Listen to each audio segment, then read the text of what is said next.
Jujutsu Kaisen Phantom Parade is coming out in approximately a week, and everyone and their mother is telling you to pull for Gojo and reroll for this character. Is he overrated or is he truly that good? Let's discuss. First and foremost, we are going to take all of our information from the Jujutsu Kaisen Phantom Parade wiki. This is Gojo's page. I will leave the link for it in the description in case you want to check it out as well. As you can see, Gojo is an SSR character. He is a DPS, that is his role, and he doesn't only deal out Jujutsu damage, but also Taijutsu. So, from his skill 1, he deals Jujutsu damage, from his skill 2, Taijutsu damage, from his skill 3, he increases his own damage by a specific amount depending on level for 3 turns, which is very good, and with his ultimate, he deals a lot of Jujutsu damage to all enemies. Very straightforward stuff. He can boost his own damage, he can dish out a lot of damage, and numbers do not lie, he has some of the best numbers in the game, resulting in some of the best damage output overall in the game. To add to that, he barely requires cursed energy to use his abilities, which is definitely a plus for the character. Skill 1 does not require any, as it happens with every character in the game, but skill 2 and skill 3 only require 1. As we can see on another SSR character, Yuji, his skill 2 and skill 3 both require more cursed energy to use, so you can essentially freely use Gojo's abilities, which is definitely a big plus for the character. We can also see his combo ultimate effect here, which is also pretty nice, damaging all enemies, and damaging all enemies in general from his ultimate is very powerful. Not a lot of characters, even SSR ones, will be able to damage all enemies with their ultimate early on in the game's life cycle. That's another thing that makes Gojo pretty unique. Let's go to his passive skills though, because of course with all of these great things comes a downside.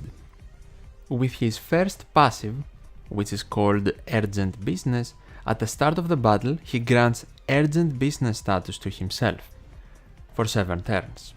And that means that after 7 turns he leaves the field, which means he cannot be used anymore at all. You cannot use his skills, his ultimate, he does not take a turn, he cannot be targeted, anything like that. It's like he doesn't exist anymore and your team has 1 less member. You can continue the quest, obviously, but you just cannot use Gojo anymore, which is a big deal, because he probably was your main damage dealer to begin with. His second passive skill is called Limitless Technique, and at the start of the battle he grants himself attack immunity, meaning he cannot be attacked, by normal attacks that is, because with domain expansions from enemies, which will grant them guaranteed hits, he can be hit. But for majority of attacks, he's immune, which is actually pretty huge.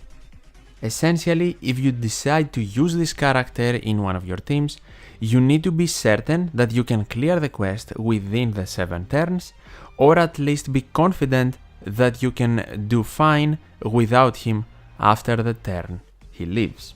In quite a lot of content, you are going to be able to do that with a well-structured team, if you can also boost Gojo's damage even more than he already can himself. But we also have to take into account more things. One of them is definitely playstyle preferences. Perhaps you are someone that does not want to clear every piece of content in 7 turns, and maybe in specific quests try to quote-unquote rush them, but try and actually play the game at your own pace. Maybe you are more appealed to a character like SSR Nanami, or maybe that is a character you can have in your account with Gojo, because unlike Gojo, he doesn't want to take things too fast and actually gets his maximum power spike on turn 9. You can even pair up the two in a primary and secondary DPS kind of combination. Another thing that is very important to remember is that Gojo is obtainable from the redrawable SSR ticket that we will now guaranteed get at the launch of Global, because we completed the 10 million pre-registrations goal. Which means people do not have to go after Gojo in a limited banner and get a character that essentially leaves them after 7 turns. You can pretty much get Gojo for free, and he is still probably the strongest DPS in the game. Later on in the game we are going to get Hollow Purple Gojo, who actually also will have the 7 turn limitation and will be in a limited banner. He will be a very strong unit, but the caveat here is that he doesn't only live after 7 turns, he also leaves the field when you are using his ultimate, which is definitely way more controversial coming from a unit that is on a limited banner as well. You won't be able to pull Hollow Purple Gojo from a redrawable SSR ticket, but I guess that is also a discussion for another time. For now, with all of this DPS and damage talk, you might be asking, why do you need a very strong DPS? Having a good SSR DPS is essential in these types of games, because for supports you can definitely work with having lower rarity supports. SR supports, even some rare supports, are actually valuable in Jujutsu Kaisen Phantom Parade. But for DPSs, you want the best stats possible, you want good numbers, and of course, Gojo has all of that. And that is why everyone is telling you to go after Gojo at the start of the game. As your main damage dealer, he can help your account immensely. So, is he overrated?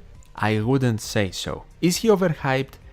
Maybe, because at the end of the day, if you don't like Gojo, or if you don't like his mechanic with the 7 turn limitation, you can definitely use another SSR main DPS, like for example Yuji or Kugisaki. These are also options. It's not like this Gojo is the end all be all, if you don't have him your account is completely ruined, but as far as damage, strength and meta goes, in Phantom Parade, Gojo sits at the top. And that is also one of the reasons you will see a lot of players use him to clear content in Phantom Parade. Would I also suggest you to go for Gojo at the start of the game? For sure, if you like the character and you are interested in a very strong DPS, I would definitely do that, but at the same time, I wouldn't really say just go for Gojo because he's Gojo. If you don't like him, this is a game at the end of the day, you should focus on getting the main DPS you think would suit you best and you would be having the most fun with at the end of the day. And I will actually talk about every possible damage dealer you can use in Phantom Parade in my upcoming tier list, so make sure to subscribe to not miss out on that. What do you think about this Gojo though and his limitation mechanic? Tell me in the comments down below. Are you going for the character or will you prefer someone else? As always, thank you so much for watching, take care and I'll see you in the next one.